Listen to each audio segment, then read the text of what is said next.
And you know, what kind of super impressive stuff could you come up with? Do we have a hard stop at 9? No? Okay. That's cool.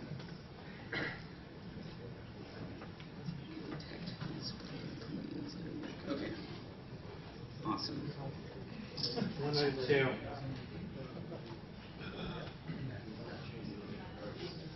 My refresh rate? So you're saying higher, lower? What do you think?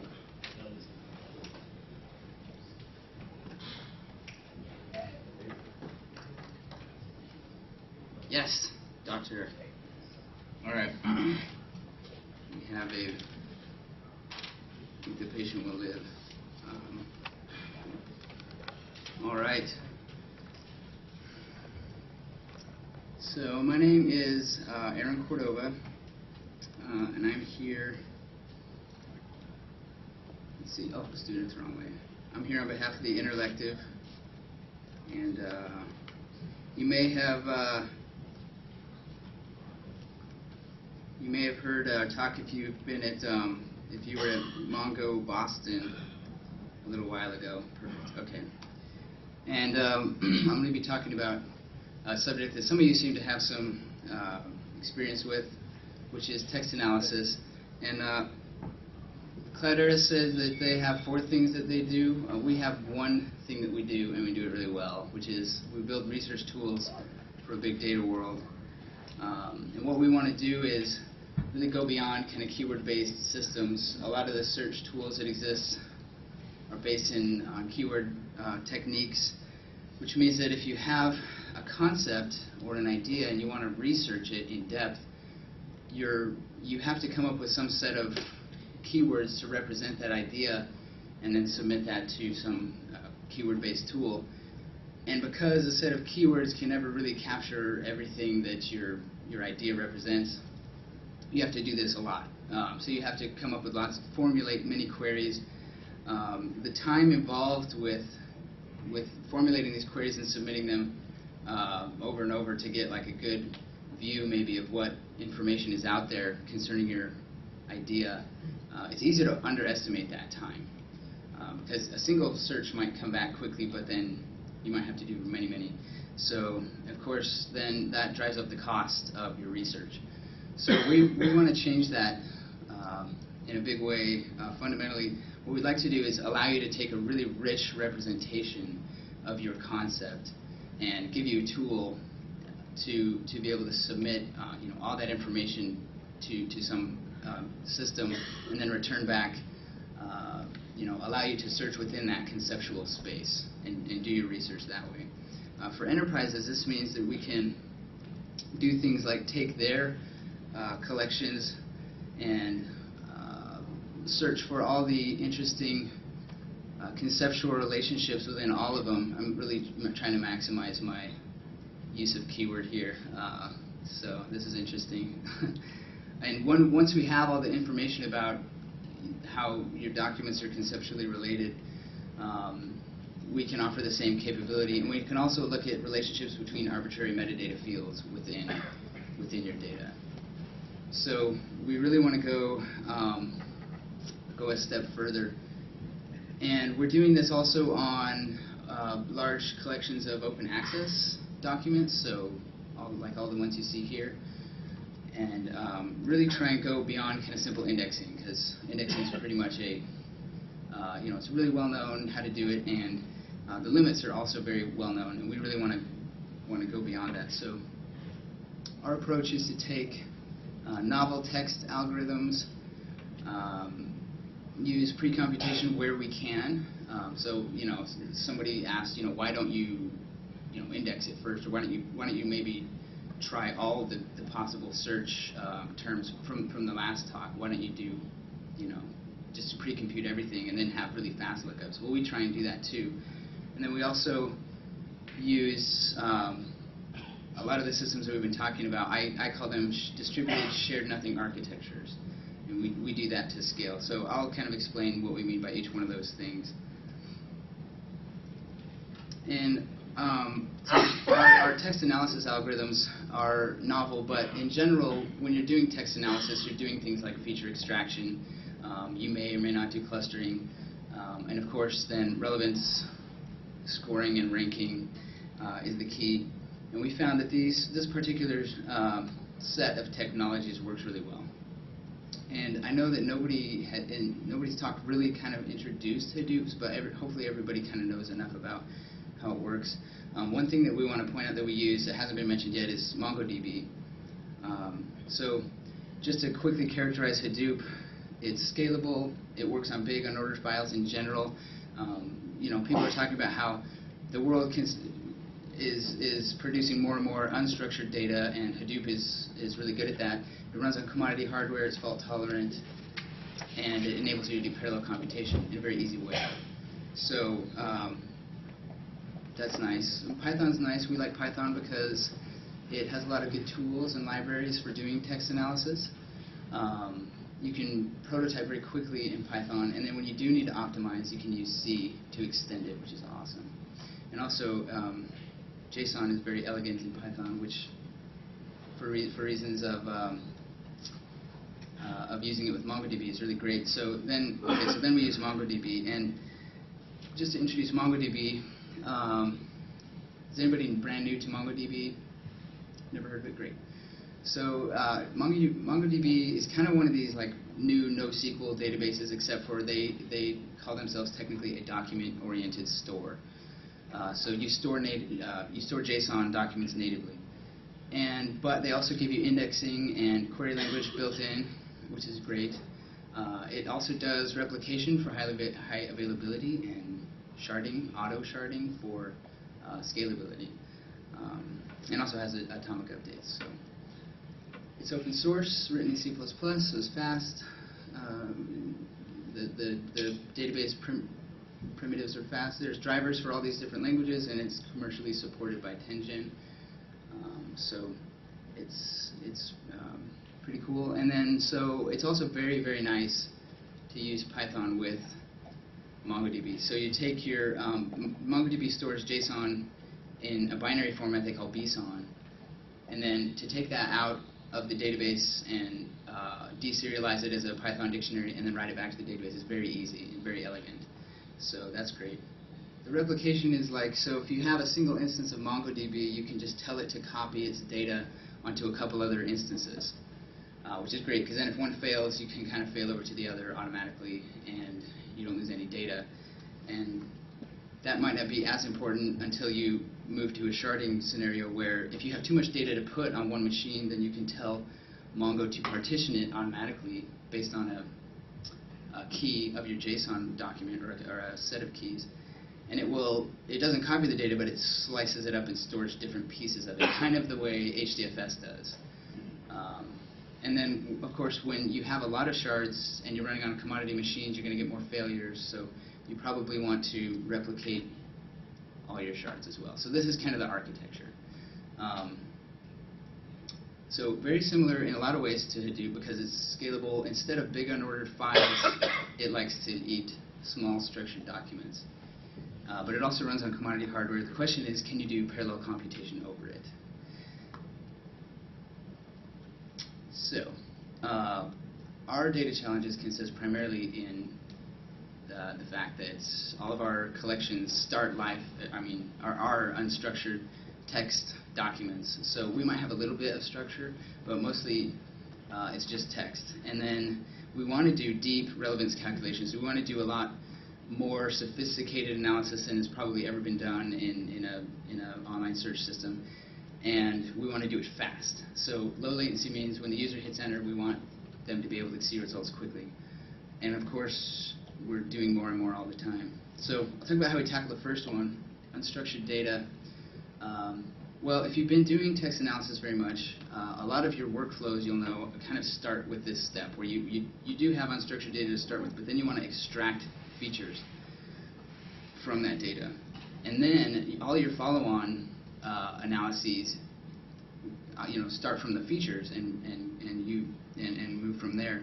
So what are features like? Well, features, an example of a feature could be like the frequency of a particular word in a document. And features tend to be, and you can describe a document using a set of features. And some people call these things feature vectors, right? So it's like you have a whole bunch of features that describe something you're interested in, and here it's a document. Those feature vectors can be very high dimensional, sparse, and structured. So what do I mean by that? So high dimensional means that I can have potentially thousands and thousands of features. So if every word in the English language is a potential feature, then I can have really long feature vectors. At the same time, not every document is going to have every word. So every document's feature vector is going to be somewhat sparse. And then finally, the feature vector itself is relatively structured compared to the raw text, right? So I've got word frequency pairs. And again, features can be really whatever you design, but this is a tendency. So, and then throughout your text analysis, you're going to tend to want to do certain operations very frequently. One is, given a document, I want to see all the features. So I need to have good random access across all my features to be able to look them up very quickly. At the same time, I might want to say, well, this is a feature, what documents exhibit it? So I guess in the previous example, it was like given a word, show me all the, the step one was grab all the documents that have that word. But because it was Hadoop, you always went over like all the data every time, right? So it'd be nice to be able to just kind of like pull things out in a random access fashion, but still operate over the whole data set. So what are your options for storing these feature vectors? Just off the top of your head, you might come up with maybe these three: relational databases. Maybe I'll just put it in Hadoop, and then there's what we use, which is MongoDB. So in a relational table, you might be tempted to create a single really wide table, right? So a table that has a column for every potential feature vector. And the problem with this, I mean, you get good, you can index, I guess, every one of these columns if you wanted to get good random access performance. Some of you are getting the joke. But the downside is, if a document doesn't exhibit a feature where I have dashes, I either have to store like a 0 or a null. And in relational databases, that actually takes up space. It's smaller than the numbers, but it's still actually space. And it's just not very elegant. So that's not ideal. You might be tempted to use a HDFS sequence file or maybe a map file, which has the benefit of not having to store all the zeros or the nulls. You only store the non-zero stuff. If it's a sequence file, it's completely unordered, and you always have to look at everything. You always have to chew through the entire file. If it's a map file, it's ordered, but then you have to do like a binary search across it, and at that point, you're kind of building your own database on top of HDFS. So okay, so that's how that works. But then, what if we use JSON documents? JSON documents are nice because they allow you to kind of just store. They're hierarchical, so they're a little bit different, but they also allow you just to store kind of a set of features, only the non-zero features. And then MongoDB gives us both, we can store JSON, but it also gives us indexing. So now we have a good sparse representation of our data, but we also have indexing over that data. And we didn't have to write it ourselves. So it's great, it's perfect for features. And so our step one involves generating features and then just sticking them in MongoDB. And we have a bunch of stuff, that follow-on processes that we do after that. So that's very nice. Okay, so then the last kind of, the big challenge for us is how do we calculate relevance and how do we do deep relevance very quickly so that the users are getting a lot of value, but they're not paying for it entirely with their time. So we want to provide a lot more value. So we have two techniques for kind of doing this. One, somebody kind of mentioned, it's kind of a general principle when you're talking about tackling big data, which is you want to pre-compute as much as possible. And we do that. But we also, because our algorithms are so sophisticated, every time you submit a concept to our system, we're creating a new similarity metric or similarity measure. And we're using that to then score and look at the articles that might be relevant to your concept. So there's some of it that we have to do at runtime, and for that we try to parallelize as much as possible. So pre-computation, this is just one example. And again, these things I like to call distributed shared nothing architectures, they enable you to do breakthrough computations. And the reason why is because of hardware trends. So you kind of have a few options as your data grows, right? You can buy a faster processor, but that only lasts so long. You can stick more than one processor in one machine. That gets expensive quickly. And then you can go to many, many machines that don't share anything. So the cost curves for these are just conceptual, but you get the idea. So as your data size grows, your cost grows fairly linearly with your, if you buy a 1 terabyte hard drive or 2 terabyte hard drive, you might pay twice the price for that. But then you can't buy a 40 terabyte single hard drive. So you might say, well, let me hook it up to a SAN, let me buy a big multiple CPU system, but those costs get expensive very quickly. And that ends up prohibiting certain data sizes. Now when you go to a shared nothing system where you're not sharing the disk, you're not sharing the memory, they're completely separate machines, the costs go back to linear, and you can get past this kind of natural limit that's imposed by cost primarily. So that's what we mean by that. And then at the same time, storage costs have been dropping dramatically, and so the amount of pre-computation you can do has grown quite a bit, which also reduces the amount that you have to do at runtime, which makes everything fast. So one example of pre-computation that we like to use is clustering. Because down on the work we do at query time, it also reduces the amount of data we have to store for our feature vectors by up to 85%. And a clustering computation, just to find the clusters, is very intensive. You have to compare basically all the documents to all the other documents. So we want to do it in parallel. Hadoop is great for this. As we've mentioned, the one question is, can we do it over what we've got in MongoDB? Can we do parallel computation? So the data is already distributed, just like you'd want it in HDFS, so check on that. Now, do we have a computation framework like MapReduce? Well, MapReduce is built into MongoDB, and you can write MapReduce jobs in JavaScript. We'd really like to stay with Python and C because we have such great libraries and really optimized code. So can we use Hadoop with MongoDB? And yes, we can. So we wrote this tool called MongoReduce. There might be other tools out there that also let you do this. Simple adapter for Hadoop to run over MongoDB. Each shard is an input split, and the output can be automatically pre-split and balanced in MongoDB if you want to, or you can just write back to HDFS. And the nice thing is we can use Hadoop streaming, so we can still use our Python and our C libraries, which is awesome. So the way it works is we just run, on every system that has a MongoD instance, we also run a Hadoop task tracker. And that way they can just read from the local MongoD instance. And the MongoD instances don't know that they're really part of a sharded system. They just kind of answer queries that show up at their front door. So it's all the same to Mongo. You can there are certain advantages to doing this even over just Hadoop and HDFS. And one is that if you have indexes built on some of your collections in MongoDB, then you can choose to do MapReduce only over a subset of your data. And you don't have to read big chunks of your data off of disk if you don't want to. So that's awesome. You can, when you start your MapReduce job, you can just say, here's a Mongo query I want you to execute on all the machines before you even start feeding key value pairs to my mapper. So that's awesome. And then you can choose, again, to write your output to HDFS. You can write it back to MongoDB and make it immediately available for queries, live queries. You can also just have a map-only job where if your reduce step is real simple, like a simple update, or maybe you're just doing increments or something that MongoDB supports natively, you can just have a map-only job and give all the mappers a Mongo client that can write to the global database and have them do their updates there. Because Mongo will make sure that the updates go to the right machines, the same way the Hadoop shuffle sort does with the reduce step.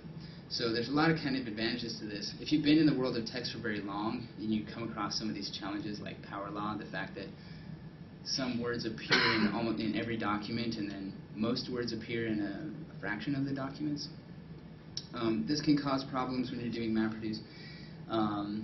There's a particular case when we were trying to map documents to groups of features where our key space that we would have passed to the reduce step, which is groups of features. So can anybody tell me how many subsets there are in a set of n elements?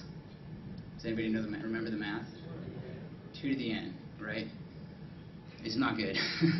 So if the key space is really large, right? Because you can have it, any number of sets, and you can just turn on and off the bits that say this element is in the bit, this is in the subset, this element is not in the subset. So you can have like a huge key space, and that kind of destroys. You know, if you have to write all those intermediate value pairs to disk, you're going to run out of space fast. So this actually, even Hadoop combiners don't help because you have to find like the same key in memory on a mapper in order for a combiner to work. So if you don't know what I'm talking about, don't worry about it. But if you if you do get into the text analysis realm, you'll run into these problems sooner or later.